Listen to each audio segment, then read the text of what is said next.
ମା ସପ୍ତର୍ଷିଙ୍କର ଅପାର କରୁଣାରୁ ମୁଁ ଆଜି ମାଳବ ରାଜ୍ୟର ଅଧୀଶ୍ୱର ହୋଇପାରିଛି।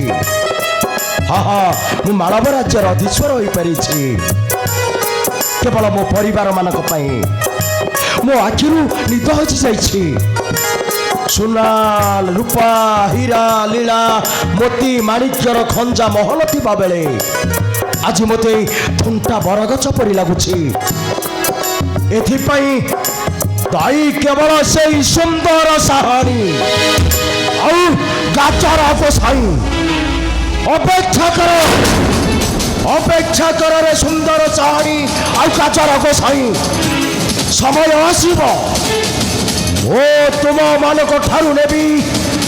ଚରମ ପ୍ରତିଶୋଧ।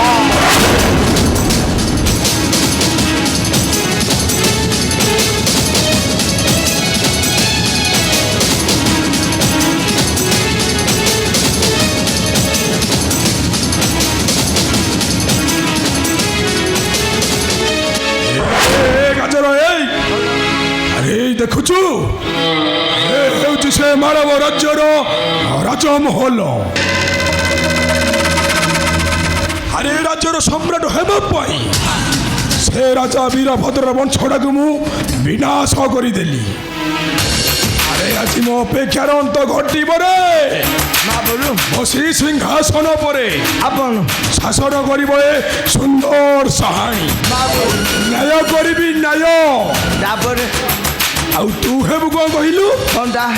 ମହାମନ୍ତ୍ରୀ ଗାଜର ଗୋସେଇଁ। ଆଚ୍ଛା, ଏ ଗାଜର ଗୋସେଇଁ ମନ୍ତ୍ରୀ ହେଇ ହିତ ଉପଦେଶ ଦେଇ ସର୍ବପ୍ରଥମେ ସେ କହିବ ମହାରାଜା ଶ୍ରୀ ଶ୍ରୀ ସାହାଣୀ କୋଉ ନାଁଟା କଣ? ସୁନ୍ଦର ସାହାଣୀଙ୍କର ଜୟ ହୋ।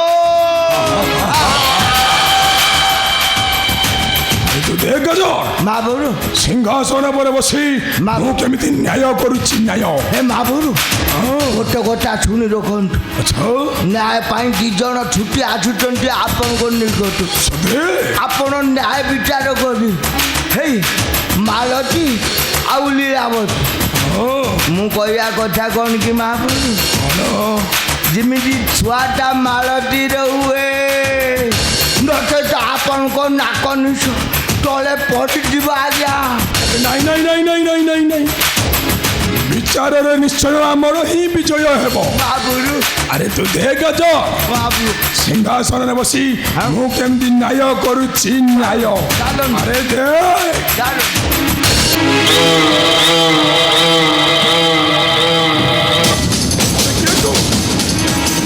ସୁନ୍ଦର ସାହାଣୀ ଆସନରେ ଅଳଙ୍କୃତ ହୋଇଛୁ। ଚିହ୍ନି ପାରୁନୁ ମୂର୍ଖ, ଚିହ୍ନି ପାରୁନୁ ତୁ? ଆରେ ଯାହାକୁ ବିନାଶ କରି ଫିଙ୍ଗି ଦେଇଥିଲୁ ଛୁଳା ନଈରେ, ସମ୍ରାଟ ହେବାର ମହୁଲି ନିଶାରେ ମାତଲ ହୋଇ ତୁ ଯାହାକୁ ଫିଙ୍ଗି ଦେଇଥିଲୁ ସେ ଉଛୁଳା ନଈକୁ, ଯାହାର ବଂଶକୁ ସବୁବେଳେ ବିନାଶ କରି ଦେଇଥିଲୁ, ଓ ସେଇ ରାଜ ବୀରଭଦ୍ର। ବୀରଭଦ୍ର ନୁହେଁ ମୂର୍ଖ, ମହାରାଜା ବୀରଭଦ୍ର। ଆଜି କେବଳ ତୋରି ପାଇଁ ମୋ ପରିଚୟଟା ବଦଳି ଯାଇଛି। ରାଜା ବୀରଭଦ୍ରରୁ ହୋଇଯାଇଛି ସାତବରଘୁ ଦାସ। ହସରେ ପାପି, ତୁମେ ମାନେ ହସି ହସି ଲୁଚି ଯିବ ଏଇ ଧରଣୀ କୋଳରେ। ଶୁଣ ରାଜା ବୀରଭଦ୍ର, ଏ ସୁନ୍ଦର ସାହାଣୀ ସହିତ ସଂଗ୍ରାମ କରିବାକୁ ହେଲେ ତତେ ଅନେକ ଥର ଜନ୍ମ ନେବାକୁ ପଡ଼ିବ। ଆରେ ଜନଜାତି ବସି ଦେଖନ୍ତୁ, ତୁ ମୋ ଚିତା ଜାଳୁଛୁ ଆଉ ମୁଁ ତୋ ଚିତା ଜାଳୁ।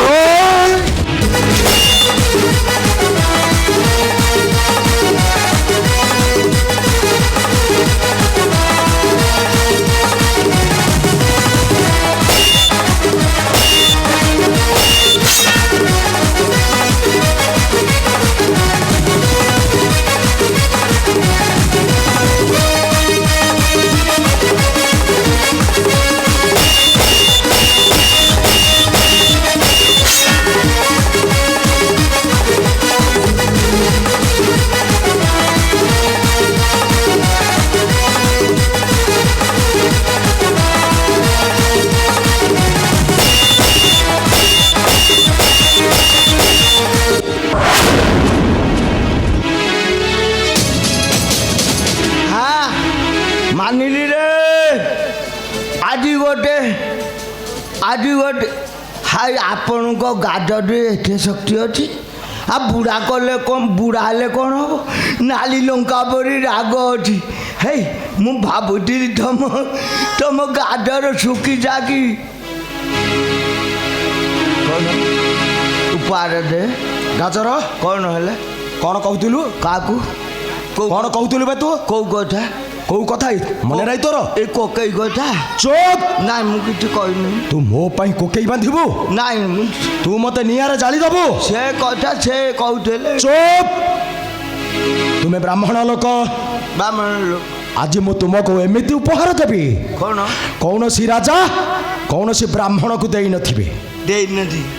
ସେଇଟା ମୋ ଭାଗ୍ୟ ସୌଭାଗ୍ୟ ବୋଲି ଭାବିନେବି ହେଲେ ଦିଅନ୍ତୁ ବ୍ରାହ୍ମଣ ଲୋକ ଦାନ ପରେ ଦକ୍ଷିଣା ମାଗନ୍ତି ଆଉ ଆପଣଙ୍କ ଭଳିଆ ରାଜା ଲୋକ ଏ ଆଖପାଖରେ ସବୁଆଡ଼େ ପୁରପଲ୍ଲୀରେ ଆପଣଙ୍କ ନାଁ ପଡ଼ିଛି ଉଠୁଛି ଠିକ ଅଛି ଦିଅନ୍ତୁ ଦାନ ସହିତ କ'ଣଟା ଦକ୍ଷିଣା ନେ ଦକ୍ଷିଣା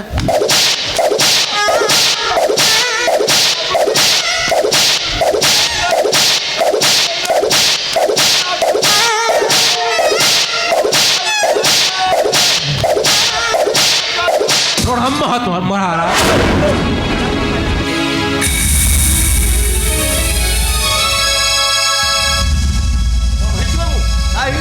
महाराज तुमको एमती माड़ मारुंट कहीं କାହାକୁ ମାରିଲେ କିଏ ମାରିଲା ଇଏ ଗାଜର ଗୋଛେଙ୍ଗି ମାରିବାକୁ ଏମିତି କିଏ ପୃଥିବୀରେ ଜନ୍ମ ହେଇନାହାନ୍ତି ତୋ ମୁଣ୍ଡ ଠିକ ଅଛି ତ ଏ ତୁ ଆସିବା ପୂର୍ବରୁ ତ ମାରିଥିଲେ ରାଜା ଅଭ୍ୟାସ କରୁଥିଲେ ରାଜା ହେଲେ କେମିତି ମାଡ଼ ମାରନ୍ତି ହେଲେ ଠିକ ସମୟରେ ଆପଣମାନେ ଆସି ପହଞ୍ଚିଗଲେ ନହେଲେ ରାଜା ମାରି ମାରି ହାଲିଆ ହେଇଯାଇଥାନ୍ତି ହାଲିଆ ହେଇଯାଇଥାନ୍ତି ଏଠାକୁ ତୁମେ କ'ଣ ପାଇଁ ଆସିଛ महाराज ए राक्षसी कौ जन्म की पाप करथिला जे गोटे पत्थर पिला को जन्म दे नारी जाति पाई कलंक साजिछि हेले सेही कलंक को लिभाई देबा पाई मो पिलाटी को निजर बोली कही ए दुनिया दंडरे चित्कार करी कहूछि उपाय न पाई आपण को पाखे को आसिछु महाराज आपण उचित न्याय देले आमे आम रास्ता रे चलीछु महाराज महाराज ଆପଣ ଯଦି ଆଦେଶ ଦିଅନ୍ତେ ତେବେ ମୋ ସ୍ତ୍ରୀ ଲୀଳାବତୀ ତା ମନ କଥା କିଛି ପ୍ରକାଶ କରନ୍ତା ଠିକ ଅଛି କୁହ ମା ଲୀଳାବତୀ ଯାହା ତୁମର ଇଚ୍ଛା ତୁମେ ଏହି ସଭାରେ କହିପାର महाराज मु सत कहूँ महाराज 9 मास 10 दिन गर्भरे धरी ए संतान को मु जन्म देइछि बड़ नानी बंधा दोषर मुक्ति पाइबा पाई मोठार संतान को जोर कर छड़े नहीं महाराज मु प्रतिवाद करिबारु मते माड़ मारी मो पिठी पटई देइछंती महाराज महाराज मोर आपण पाखर बहुत विश्वास होछि महाराज कि मार ममता को निश्चय चिन्हि पारिबे आपण महाराज हे भगवान କାହିଁକି ଠାକୁରେ ଏମିତି ମୋତେ ଜୀବନର ଗୋଟାଏ ଦୋ ଛକିରେ ବଚାଇ ଦେଉଛନ୍ତି କ'ଣ ପାଇଁ ଠାକୁରେ ହେଲେ କ'ଣ କରିବି ମୁଁ କିଛି ବି ବୁଝିପାରୁନି ମୁଁ କିଛି ବୁଝିପାରୁନି ମା ବରୁ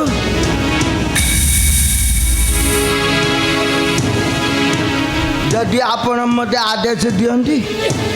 এইটা সামান্য কথা মু প্রমাণ করে দেখাইদেবি ছুয়া কার্ড ଠିକ ଅଛି তারপরে আপনার রায় দেবে ମୋତେ ପ୍ରମାଣ ଆବଶ୍ୟକ প্রমাণ দেবে ତାହେଲେ ମୋତେ ପ୍ରମାଣ ଦିଅ হ্যাঁ বসুন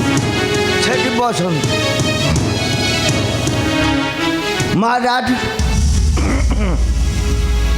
মু কহিবা কথা পিলাকু কেতে মাস হব কেতে মাস হব মা হইকি জানিন এ 6-7 মাস হব না আউ কেতে হব ये महापुर मु कहवा कथा पिला को 6 मास हेलानी मान एबे भी ता माटू क्षीर धरछु मु कहवा कथा ए दुई नारी को परीक्षा करी जना पड़ी जीव माने काठू का माने का माने का छाती रु क्षीर बाची चिपी देले मु कह दे माने मोर छाती रे अभिज्ञता या छुआ कार प्रकृत मु कहीदेवी मणिमा एतिक कहूँ गाजर गोटे दृढ़ मन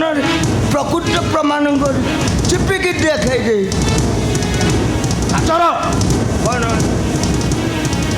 କ'ଣ କହିଲୁ ବେ କ'ଣ କହିଲି କ'ଣ କହିଲୁ ତୁ ଏଇ ମାନେ ନିର୍ଲଜ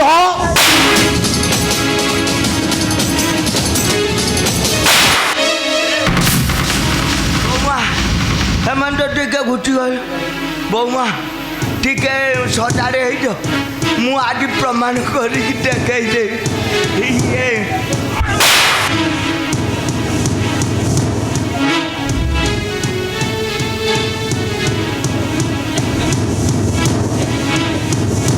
ହାଇ ଏଇଟା କ'ଣ ଦେଖିବି ରେ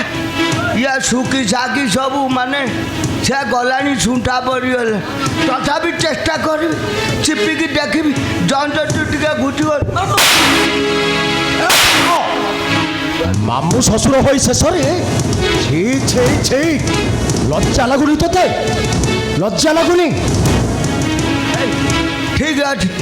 ମୋତେ ମାରନ୍ତୁନି ଆଜ୍ଞା ମୁଁ ହାରିଗଲି ଆଜ୍ଞା ମୁଁ ହାରିଗଲି ନ୍ୟାୟ ଦେଇପାରିବିନି ଯଦି ଆପଣ ପ୍ରକୃତରେ ରାଜା ତାହେଲେ ପ୍ରକୃତ ନ୍ୟାୟ ଆପଣ ଦେବେ ଆଉ ଯଦି ନ୍ୟାୟ ଦେଇପାରନ୍ତିନି ତାହେଲେ ଢେଙ୍କୁରା ପିଟି କାଲି ସକାଳେ ସମସ୍ତଙ୍କୁ କହିବି ଏ ରାଜା ମିଠୁଆ ରାଜାରେ ନାଇଁ ଆଜି ରାଜା ଏମିତି ବିଚାର କରିବ ବିଚାର କରି ଏ ସଂସାର ମଧ୍ୟରେ କୌଣସି ରାଜା ଏମିତି ବିଚାର କରିନଥିବେ ଠିକ ଅଛି ବିଚାର କରି ଏଥିରୁ ପ୍ରମାଣିତ ହୋଇପାରୁଛି ପ୍ରକୃତରେ ଏ ଛୁଆ କାହାର ନୁହଁ ଦିଅ ସେ ଛୁଆକୁ ମୋ ହସ୍ତକୁ ଦିଅ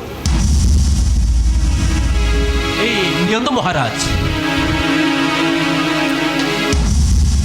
ଧନ୍ୟବାଦ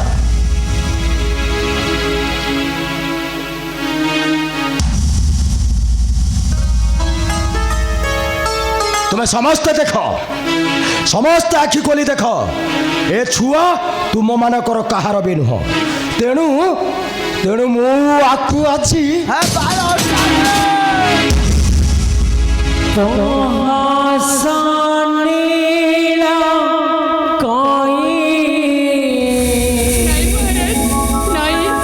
ନାଇଁ ଛୁଆକୁ ମାରନ୍ତୁନି ବରଂ ମତେ ମାରିଦିଅ ମୁଁ ମିଛ କହିଛି ଏ ଛୁଆ ହଉଛି ବଡ଼ ନାନୀଙ୍କର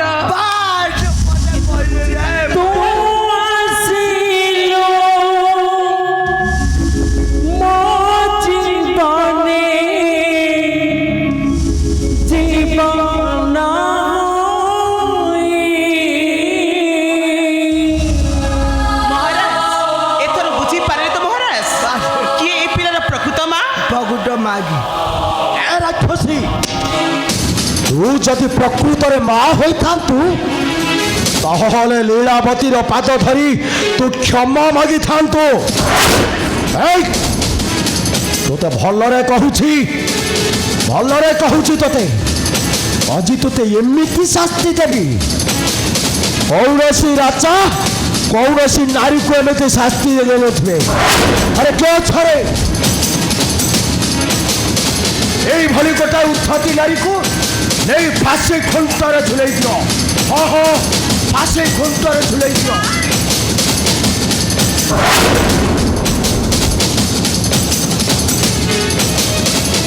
ସେମିତି ଖାଲି ହାତରେ ଚାଲିଗଲେ ମୋ ମନ ଦୁଃଖ ହବନି ତତେ ଭଲରେ କହୁଛି ପ୍ରକୃତରେ ତୋର କେଉଁ ପିଲା ତାକୁ ତୋ ସାଙ୍ଗରେ ନେଇଯାଅ ଯାହା କହୁଛି ତୋର ପ୍ରକୃତରେ କେଉଁ ଛୁଆ ତାକୁ ନେଇଯା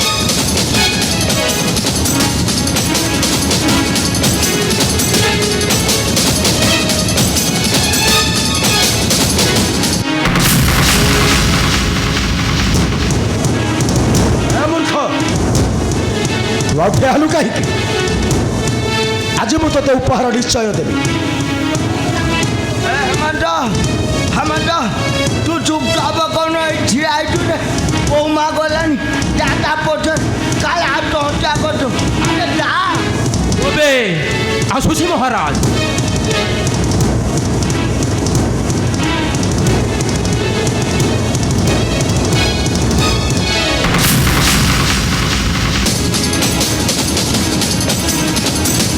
ବ୍ରାହ୍ମଣ ଲୋକ ପ୍ରଥମ କରି ଏ ରାଜପ୍ରାସାଦକୁ ଆସିଛ ରାଜର ବସି ଦାନ ଦକ୍ଷିଣା ନେଇକି ନ ଯିବନି ନା ନା ମୋର ଲୋଡ଼ା ଦାନ ନେଇକି ଯିବ ନା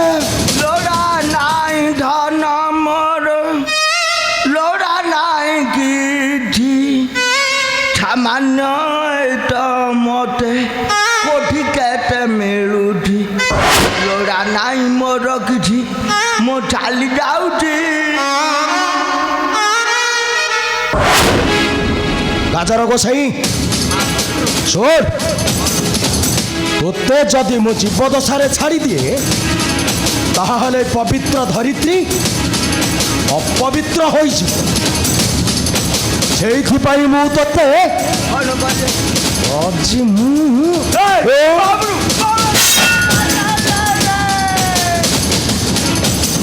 କ'ଣ କଲେ ମାଗୁରୁ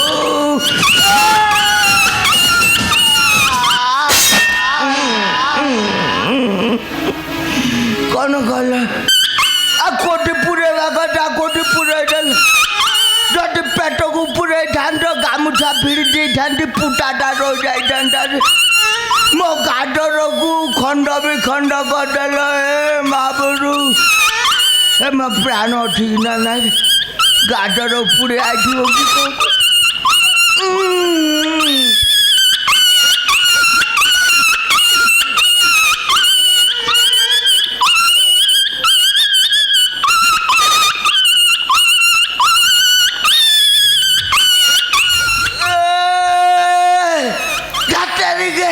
কষ্টটা এই টাইমে রয়েছে রে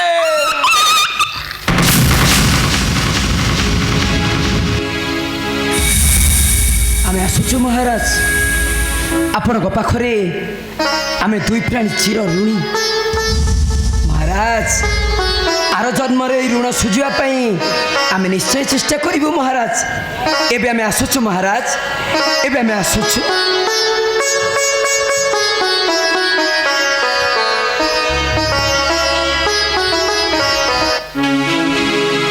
ଜୟନ୍ତ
ହରେ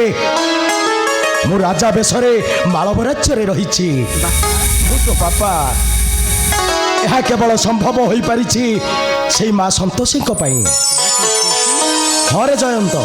କେବଳ ମା ସନ୍ତୋଷୀଙ୍କ ପାଇଁ ଆଜି ଆମେ ସବୁକିଛି ଫେରି ପାଇପାରିଛେ ହଁ ହଁ ସବୁକିଛି ଫେରି ପାଇପାରିଛେ ଏ ମା ଆଜିଠାରୁ କେବେ କାହା ଆଗରେ ଆଖିରୁ ଲୁହ ଢାଳି କହିବନି ଆମର ସବୁ ଦିଗ ଆଖିରୁ ଆରମ୍ଭ ଓଠରେ ଶେଷ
ଆଗରୁ